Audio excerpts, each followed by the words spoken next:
Hello everyone, आज़ाद high school की online classes में आपका स्वागत है। आज हम पढ़ेंगे कक्षा 5वीं का पाठ 8। इस पाठ का नाम है मेजर होशियार सिंह। इस पाठ में बताया गया है कि किस प्रकार मेजर होशियार सिंह ने अपनी बहादुरी, निडरता और होशियारी के साथ पाकिस्तानी दुश्मनों को मार गिराया था और उन्हें परमवीर चक्र प्रदान किया गया था। तो चलो अब मैं आपको पाठ पढ़कर सुनाती हूँ। जिला रोहतक में एक गांव है सीसाना।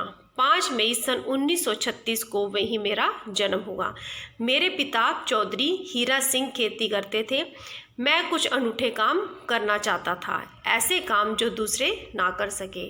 महापुरुषों और शहीदों की बातें सुनना और कुछ कर दिखाने के लिए बेचैन हो उठता था।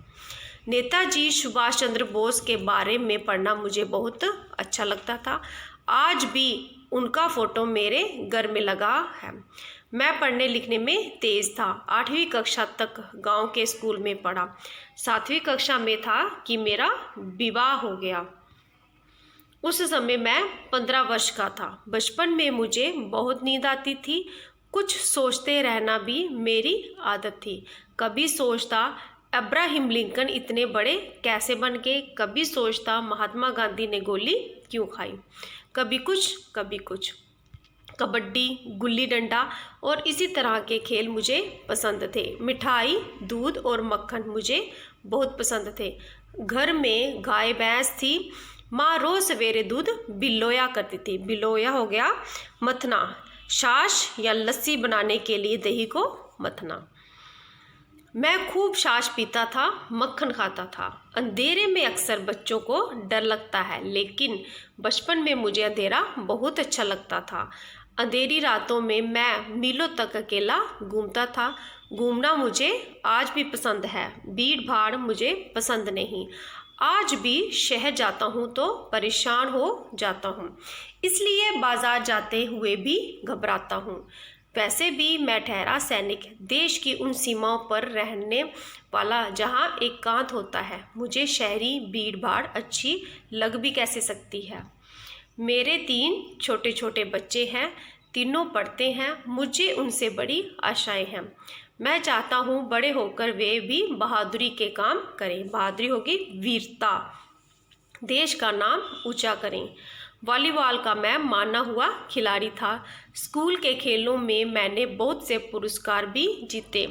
12वीं कक्षा तक मैं रोहतक में पढ़ा, फिर पढ़ाई छोड़ दी और सन 1962 में मैं सेना में कमीशन होकर अगले ही वर्ष सिपाही से सेकंड लेफ्टिनेंट बन गया। सन 1965 में बीकानेर सेक्टर में पाकिस्तानी सेना से लड़ा, खूब बहादुरी दिखाई। फिर आया सन 1971, हमारे देश पर पाकिस्तान ने हमला किया। हमला हो गया आक्रमण। मुझे लगभग 100 जवानों के साथ शकरगढ़ सेक्टर में भेजा गया। वहाँ हमें बसंतर नदी पार करके दुश्मनों से लोहा लेना था। बसंतर नदी पाकिस्तान में लगभग 20 किलोमीटर अंदर बहती है। 15 दिसंबर की कड़काती रात में हमने नदी पार की। चारों ओर गुप अंधेरा था। पानी बर्फ से भी ठंडा था, मगर हम आगे बढ़ते गए। उस पार दुश्मन ने दूर दूर तक बारूदी सुरंगें बिछाई रखी थी। जरा सा कदम डगमगाया कि मौत। दुश्मनों का पड़ाव सामने था। उसकी तोपें हमारी ओर लगी थी। दुश्मन रोशनी देने वाला गोला छोड़ रहे थे। जब भी गोला फटता चारों ओर तेज रोशनी हो जाती। उस रोशनी में सब कुछ दिखाई देने लगता। हम चोरी छिपे कब तक बढ़ते। कुछ ही कदम चले थे कि दुश्मन ने हमें देख लिया। गोलाबारी शुरू हो गई। नीचे बारूदी सुरंगें, सिर पर गोले, सामने गोलियां। ऐसे में साहस और चतुराई ही काम आती है। दाई और जरपाल गांव था। दुश्मन की एक टुकड़ी वहां थी। मैंने कुछ कर गुजरने की सोची, आर या पार। दुश्मन को भ्रम में डालने के लिए मैंने आधे जवान बाईं ओर भेज दिए।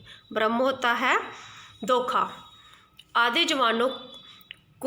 जवानों को लिए लुकता छिपता मैं जरपाल गांव तक जा पहुंचा। उसे पाकिस्तानी सिपाहियों से छीन लिया। दुश्मन के कुछ सिपाही मारे गए, जो बचे उन्हें बंदी बना लिया। ये काम हमने आधी रात बीतने से पहले ही कर लिया।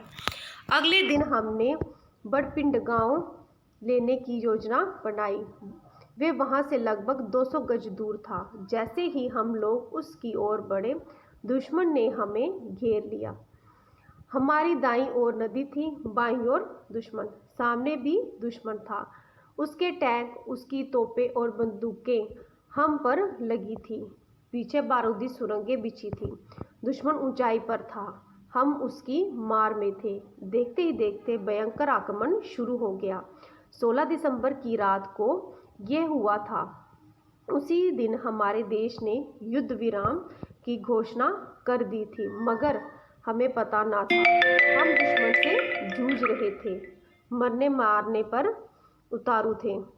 17 दिसंबर को सवेरे दुश्मन ने हमें बूंद डालने के लिए एक चाल चली। 3 ओर से हम घिरे ही थे। दाईं ओर से दुश्मन की एक पूरी पलटन ने अचानक हम पर हमला बोल दिया। अब हमें तीनों ओर से बढ़ते दुश्मनों का सामना करना था। हम बुरी तरह से गिर गए थे। जीवित क्या हो गया? जीवित हो गया जिंदा। जीवित वापस लौटने की आशा टूट चुकी थी, मगर हम अंतिम सांस तक डटे रहने का निश्चय कर चुके थे। सब कुछ भूलकर पूरी शक्ति से दुश्मन का सामना कर रहे थे। मैं अपने साथियों में जोश भर रहा था। बाहर आकर हर एक के पास घूम रहा था। मुझे यूं बाहर घूमता देख मेरे हर साथी का जोश बढ़ रहा था। वह दुश्मन के हर सिपाही को निशाना बना रहा था। तभी तोप का एक गोला मेरे पास आकर फटा। उससे मेरा दायां घुटना टूट गया। आंखों के आगे अंधेरा छाने लगा। पट्टी तो बांध ली, मगर चलना संभव नहीं था। पीड़ा से मेरा बुरा हाल था, मगर वे समय मेरे वहाँ से हट जाने का नहीं था। जब तक मुझे होश रहा, मैं उसी हालत में ही जवानों के सहारे दुश्मन को ललकारता रहा। उस भयंकर लड़ाई में दुश्मन का एक कर्नल और 3 मेजर मारे गए। दुश्मन की लाशों से वहाँ के खेत पट गए। ये काफ़ी भयंकर लड़ाई थी। मुझे भी विश्वास नहीं था कि यहाँ शत्रुओं से हमारा इतना बड़ा मुकाबला हो गया सामना। पीछे से मदद पहुंचने पर मुझे अस्पताल पहुंचा दिया गया। ठीक होने पर मैं घर वापस आया। उसी दिन दोपहर को सेना का एक अफसर मेरे पास आया। उसने मुझे बधाई दी। बधाई हो गया मुबारकबाद। बधाई किस बात की? मैंने उससे पूछा। उसने बताया कि सरकार ने मुझे परमवीर चक्र प्रदान करने की घोषणा की है। परमवीर चक्र भारतीय सेना का सबसे बड़ा पदक है। मुझे विश्वास नहीं हुआ तो उससे दोबारा पूछताछ की। वे लौटकर फिर मेरे पास आया। बोला, 3री ग्रेनेडियर्स के होशियार सिंह को परमवीर चक्र मिला है। तब मुझे भी विश्वास हो गया। मैं अपनी सारी थकान भूल गया। आगे है अभ्यास के लिए श्रुतलेख। 8वीं पुरस्कार लेफ्टिनेंट, पाकिस्तानी अस्पताल ललकारता ग्रेनेडियर्स परमवीर। आगे मुख से।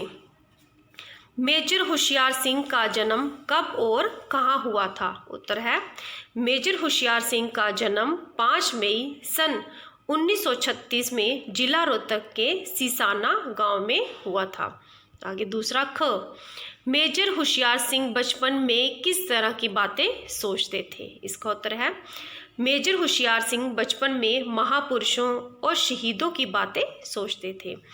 आगे तीसरा ग।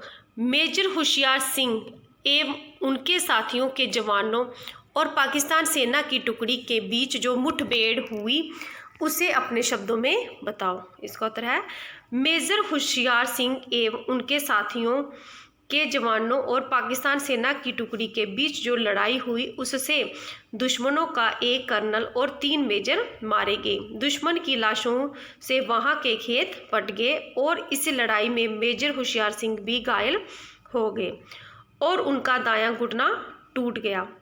घायल हालत में भी वह अपने जवानों के सहारे दुश्मनों को ललकारता रहा। ये लड़ाई काफ़ी भयंकर थी। आगे है ग। जरपाल गांव को छीनने के लिए मेजर होशियार सिंह ने क्या किया? इसका उत्तर है जरपाल गांव को छीनने के लिए मेजर होशियार सिंह ने दुश्मन को भ्रम में डालने के लिए आधे जवान बाईं ओर भेज दिए और आधे जवानों को अपने साथ लेकर जरपाल गांव तक जा पहुंचा और जरपाल गांव को पाकिस्तानी सिपाहियों से छीन लिया। आगे है कलम से। क। मेजर होशियार सिंह का विवाह कब हो गया था? जब वे 8वीं कक्षा में थे, जब वे 7वीं कक्षा में थे, जब वे सेना में भर्ती हुए थे। इसका सही उत्तर है जब वे 7वीं कक्षा में थे। ख। मेजर होशियार सिंह किस खेल के माने हुए खिलाड़ी थे? Football, volleyball, basketball. इसका सही उत्तर है वॉलीबॉल। ग। वर्ष 1971 में किस देश ने भारत पर हमला किया था? पाकिस्तान ने, चीन ने, अफगानिस्तान ने। इसका सही उत्तर है पाकिस्तान ने। ग। मेजर होशियार सिंह को कौन सा पुरस्कार मिला? महावीर चक्र, परमवीर चक्र, अशोक चक्र। इसका सही उत्तर है परमवीर चक्र। आगे है नीचे दिए गए प्रश्नों के उत्तर लिखो। क। मेजर होशियार सिंह को किस महापुरुष के विषय में पढ़ना बहुत अच्छा लगता था? इसका उत्तर है मेजर होशियार सिंह को नेताजी सुभाष चंद्र बोस के विषय में पढ़ना बहुत अच्छा लगता था। ख। बचपन में मेजर होशियार सिंह को खेल और खाने पीने में क्या क्या पसंद था? उत्तर है बचपन में मेजर होशियार सिंह को कबड्डी, गुल्ली डंडा वाले खेल बहुत पसंद थे और खाने पीने में उन्हें दूध, मिठाई और मक्खन पसंद था। आगे है ग। मेजर होशियार सिंह सेना में कब कमीशन हुए? उत्तर है मेजर होशियार सिंह सन 1962 में सेना में कमीशन हुए। आगे है ग। 16 दिसंबर की रात को मेजर होशियार सिंह का दुश्मनों से किस प्रकार सामना हुआ? उत्तर है 16 दिसंबर की रात को भारत देश ने युद्ध विराम की घोषणा कर दी थी पर उन्हें पता नहीं था और वे दुश्मनों से जूझ रहे थे और मरने मारने पर उतारू हो गए थे। आगे है न। मेजर होशियार सिंह घायल होने पर भी लड़ते रहे, इससे उनके किन गुणों का पता चलता है?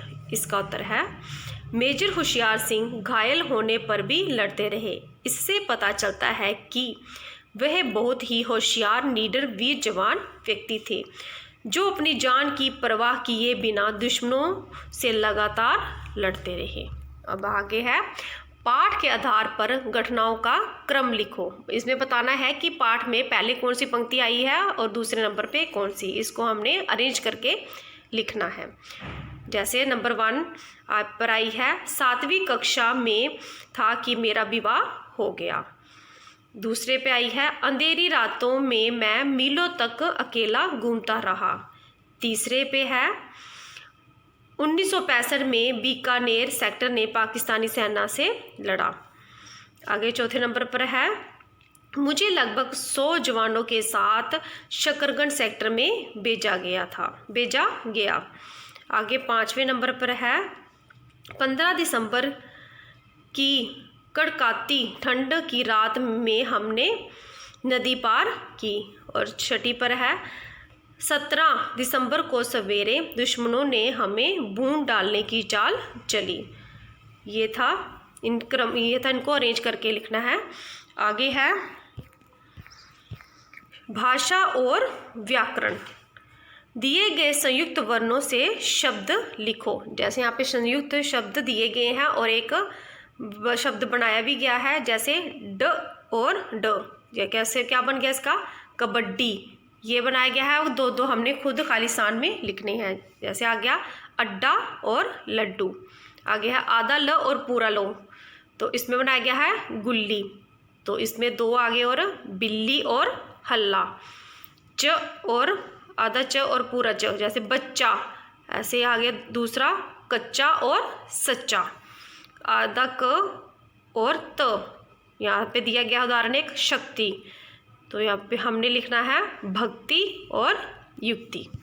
आ गया है सही बहुवचन शब्द पर सही का चिन्ह लगाओ। जैसे सुरंग, सुरंग का बहुवचन क्या होगा? सुरंगों, सुरंगे या सुरंगे, इसका होगा सुरंगे दूसरा वाला। बंदूक का बहुवचन क्या होगा? बंदूकें, बंदूकों या बंदूकें, इसका होगा बंदूकें पहला वाला। टुकड़ी, टुकड़े, टुकड़ियाँ या टुकड़ों, इसका होगा दूसरा टुकड़ियाँ। आशा, आशाओं, आशा या आशाएं, इसका है लास्ट वाला नंबर 3 आशाएं। आगे है आप जानते हैं कि जिन शब्दों से किसी काम के किए जाने या घटित होने की जानकारी मिले उन्हें क्रिया कहते हैं। क्रिया कभी एक शब्द की होती है तो कभी एक से अधिक शब्दों की। जैसे मेरा जन्म सीसाना में हुआ, मुझे अंधेरा अच्छा लगता है, इसमें बताया गया है क्रिया कौन सी है? मेरा जन्म सीसाना में हुआ, तो इसमें हुआ क्या है? क्रिया। मुझे अंधेरा अच्छा लगता है, तो इसमें क्रिया यानी कि काम, काम क्या हो गया? लगता। तो पहले वाक्य में हुआ क्रिया एक शब्द है, जबकि दूसरे वाक्य में लगता था क्रिया एक से अधिक शब्दों की है। आगे दिए गए वाक्यों में क्रिया शब्दों को रेखांकित करो। क, मैं खूब छाछ पीता था, तो इसमें क्रिया क्या होगी? पीता, इसको अंडरलाइन करना है। ख, महात्मा गांधी ने गोली क्यों खाई, इसमें क्रिया होगी खाई, तो खाई को अंडरलाइन करना है। ग, मैंने बहुत से पुरस्कार भी जीते, तो इसमें क्रिया है जीते, जीते को अंडरलाइन करना है। घ, हमें दुश्मनों से लोहा लेना था, तो इसमें क्रिया है लेना, तो लेना को अंडरलाइन करना है। ण, मैं सेकंड लेफ्टिनेंट बन गया, तो इसमें क्रिया है बन, तो बन को अंडरलाइन करना है। च, मैंने खूब बहादुरी दिखाई, तो इसमें क्रिया है दिखाई, दिखाई को अंडरलाइन करना है। क्रिया के जिस रूप से काम के समय का बोध होता है उसे काल कहते हैं। काल के 3 भेद होते हैं। भूतकाल, क्रिया हो चुकी है। वर्तमान काल, क्रिया हो रही है। भविष्य काल, क्रिया होगी। दिए गए वाक्यों को पढ़कर उनके काल बताओ। क, माँ रोज सवेरे दूध बिलोया करती थी, तो ये क्रिया हो गई है, तो ये कौन सा काल है? भूतकाल। ख, बाजार जाते हुए मैं घबराता हूँ, तो ये काम हो रहा है, तो ये क्रिया हो रही है, तो ये कौन सा काल हो गया? वर्तमान काल। ग, हमने नदी पार की, तो ये काम हो गया है, जो यानी कि ये क्रिया हो चुकी है, तो ये कौन सा काल आ गया? भूतकाल। ग, मैं मरते दम तक लड़ूंगा, यानी कि अब ये काम होना है, तो कौन सा काल है ये? भविष्य काल। ण, हम बुरी तरह से गिरे थे, तो ये कौन सा काल है? गिरे थे, ये काम हो चुका है, तो ये कौन सा काल हो गया? भूतकाल। च, मैं आज भी शहर जाता हूँ, तो ये काम होता है, अब ये क्रिया हो रही है, तो ये हो गया वर्तमान काल। तो ये था हमारा क्लास 5th का लेसन नंबर 8। तो अगली वीडियो में मैं आपको लेसन नंबर 9 पढ़ाऊँगी। तो अगर आपको ये वीडियो पसंद आई हो तो इसे शेयर और लाइक ज़रूर करें। Thank you.